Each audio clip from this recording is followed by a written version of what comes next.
All right, welcome to the podcast.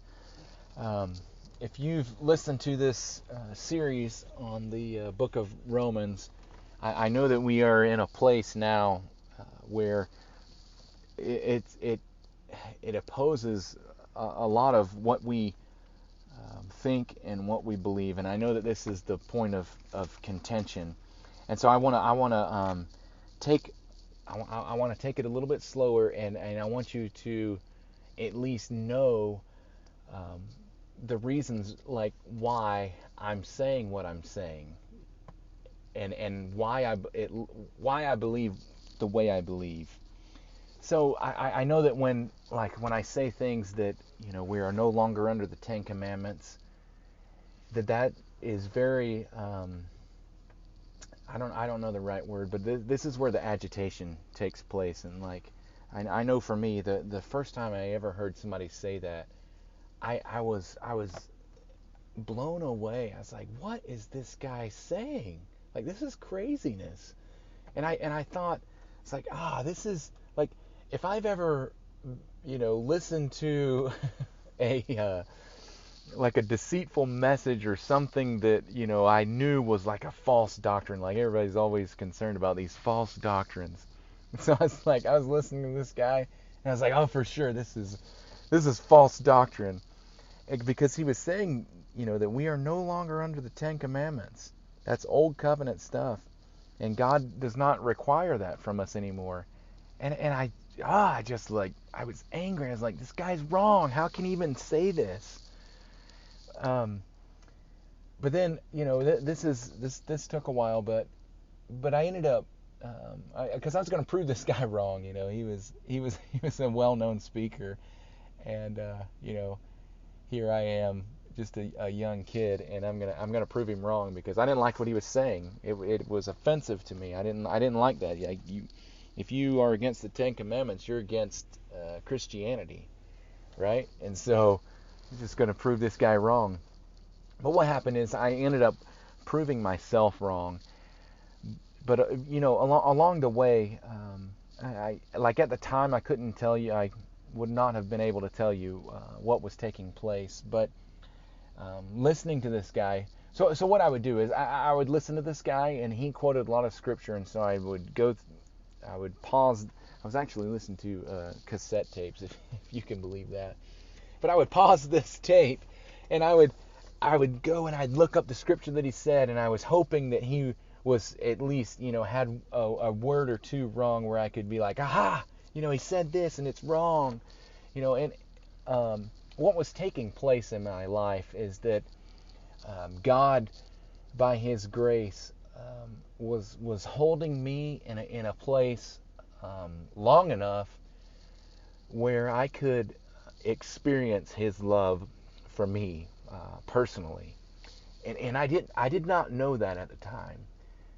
My intentions were to prove somebody wrong, but God ended up using this guy to transform my life, because I was so captivated by this message, and then once I found out that that this minister was not wrong, that I was indeed wrong, and I was, like, way wrong. When that took place, it was unbelievable. The like, scripture began to make sense to me. A lot of times, people say, "Oh, the Bible just opened up," and what they're really trying to say is, maybe for the first time, they started to understand a little bit about what it was saying, and it was actually relevant to their lives. And I know that firsthand, that did take place. And so I'm going to take you on kind of that journey with me. And I know that we started off in Romans, and sometimes I come in and I say these things that could be offensive, but I want you to understand at least where I'm coming from, and why I believe the way I believe.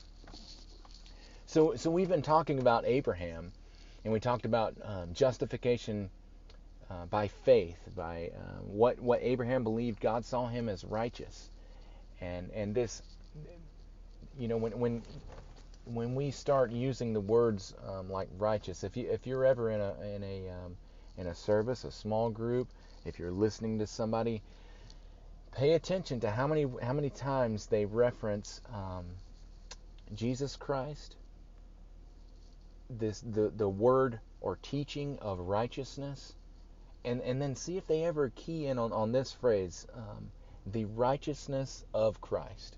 Like that's a big one. So here's part of this journey.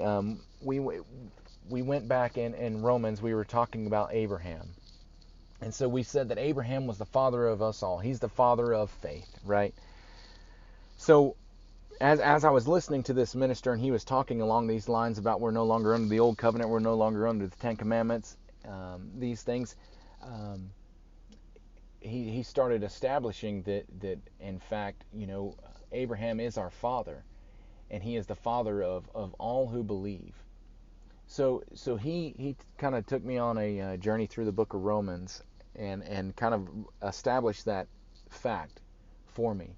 And so as I was studying all of this stuff, it really wasn't study. I use that word, but really what it was is I was looking up these scriptures that this guy was saying because I was hoping to prove him wrong.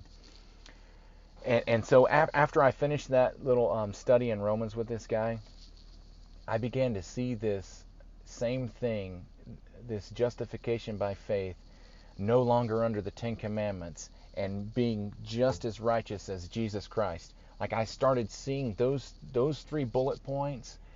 I saw them in Romans. I saw them in 1 Corinthians, 2 Corinthians, Galatians, Ephesians. like all of these books that we know, it's this fact that we are just as righteous as Jesus Christ.